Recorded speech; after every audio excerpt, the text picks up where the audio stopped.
நம்ம எல்லோருமே ஒவ்வொரு நாளும் ஏகப்பட்ட பணிகளில் ஈடுபடுறோம்.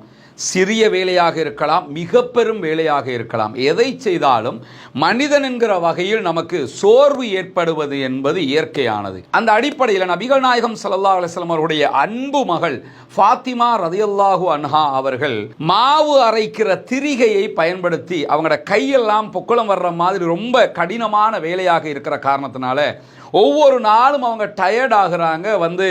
கணவர் அலி ரலியல்லாஹு அவர்களிடத்தில் சொல்கிறாங்க, நான் இந்த வேலை பார்க்கறதுனால எனக்கு ரொம்ப டயர்டாக இருக்குது, எனக்கு ரொம்ப கஷ்டமாக இருக்கிறது என்று சொல்லும்போது கணவர் அலி இப்னு அபீ தாலிப் ரலியல்லாஹு அவர்கள் சொல்லுகிறார்கள், உங்கள் தகப்பனாரிடத்தில் இதை போய் சொல்லுங்க, நிறைய பணியாட்கள் வேலை செய்கிறவங்க அவங்க கிட்ட இருக்கிறாங்க தானே, கவர்மெண்ட் தானே, எனவே ஏதாவது ஒரு பணியாளை உங்களுக்காக அவங்க தருவதற்கு வாய்ப்பு இருக்கிறது என்று சொல்லும்போது அல்லாஹ்வுடைய தூதர் ஸல்லல்லாஹு அலைஹி வஸல்லம் அவர்களை தன்னுடைய தகப்பனாரை சந்திப்பதற்காக ஃபாத்திமா ரலியல்லாஹு அன்ஹா அவங்க போகிறாங்க. போய் பார்த்தா அல்லாஹ்வுடைய தூதர் அவங்க வீட்டில் இல்லை. ஆயிஷா ரலியல்லாஹு அவர்கள் இருக்கிறார்கள்.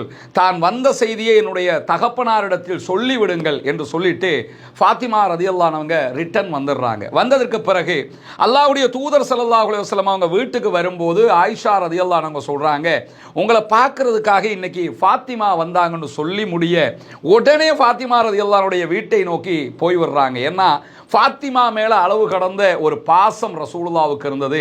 நேர வீட்டுக்கு போகிறாங்க. தூங்குகிற நேரம் ஃபாத்திமா ரலியல்லாஹு அவர்களும் அலி ரலியல்லாஹு அவர்களும் தூங்குவதற்கு தயாராகி படுக்கைக்கே போய்விடுகிறார்கள். அந்த நேரத்தில் ரெண்டு பேருக்கும் நடுவில் போய் ரசூலுல்லாஹி ஸல்லல்லாஹு அலைஹி வஸல்லம் அவங்க உட்கார்றாங்க. அதை பற்றி ஃபாத்திமா ரலியல்லாஹு அவங்க சொல்லும் போது என்ன சொல்கிறாங்கன்னா, அல்லாஹ்வுடைய தூதர் ஸல்லல்லாஹு அலைஹி வஸல்லமுடைய காலின் குளுமையை என்னுடைய நெஞ்சிலே நான் உணர்ந்தேனுங்கிறாங்க. அப்படின்னா என்ன அர்த்தம்னா, ரொம்ப நெருக்கமாக உட்கார்ந்தாங்க அல்லாஹ்வுடைய தூதர் ஸல்லல்லாஹு அலைஹி வஸல்லம் அவர்கள் என்பதைத்தான் ஃபாத்திமா அந்த விதத்தில் சொல்லி காட்டுகிறார்கள். நபிகள் நாயகம் ஸல்லல்லாஹு அலைஹி வஸல்லம் அவர்கள் மகளிடத்தில் கேட்குறாங்க, என்ன சந்திக்க வந்தீங்களாமேம்மா, என்ன விவகாரம் என்று கேட்கும்போது, எனக்கு ரொம்ப வேலை பளுவாக இருக்குது, நான் வேலை செஞ்சு என்னுடைய கைகளில் எல்லாம் அடையாளங்கள் எல்லாம் வந்திருக்குது, ரொம்ப கஷ்டமாக இருக்குது, ஒரு பணியாளை எனக்காக தர முடியாதா, ரொம்ப சோர்வாக இருக்கிறது என்று கேட்கிறார். கேட்கும்போது அல்லாஹ்வுடைய தூதர் ஸல்லல்லாஹு அலைஹி வஸல்லம் அவங்க என்ன பதில் சொல்றாங்கன்னா, உங்களுக்கு தேவையான வேலைகளை செய்வதற்குரிய வேலைக்காரரை தருவதை விட ஒரு சிறந்த விஷயத்தை நான் உங்களுக்கு படித்து தரவான்னு கேட்குறாங்க. சொல்லுங்க யா ரசூலல்லாஹ் என்று அலி இப்னு அபீ தாலிப் ரலியல்லாஹு அவர்களும் அவருடைய மனைவி நபிகள் நாயகத்தினுடைய அன்பு மகள் ஃபாத்திமா ரலியல்லாஹு அவங்களும் சொல்லும்போது ரசூலுல்லாஹி ஸல்லல்லாஹு அலைஹி வஸல்லம் அவர்கள் சொல்கிறார்கள், நீங்க தூங்குறதுக்கு போயிட்டீங்கன்னா சுப்ஹானல்லாஹ் என்று 33 தடவை சொல்லுங்க, அல்ஹம்துலில்லாஹ் என்று அல்லாஹ்வை 33 தடவைகள் புகழ்ந்து விடுங்கள், அல்லாஹு அக்பர், அல்லாஹு தாலா மிகப்பெரியவன் என்கிற வார்த்தையை 34 தடவைகள் சொல்லுங்க.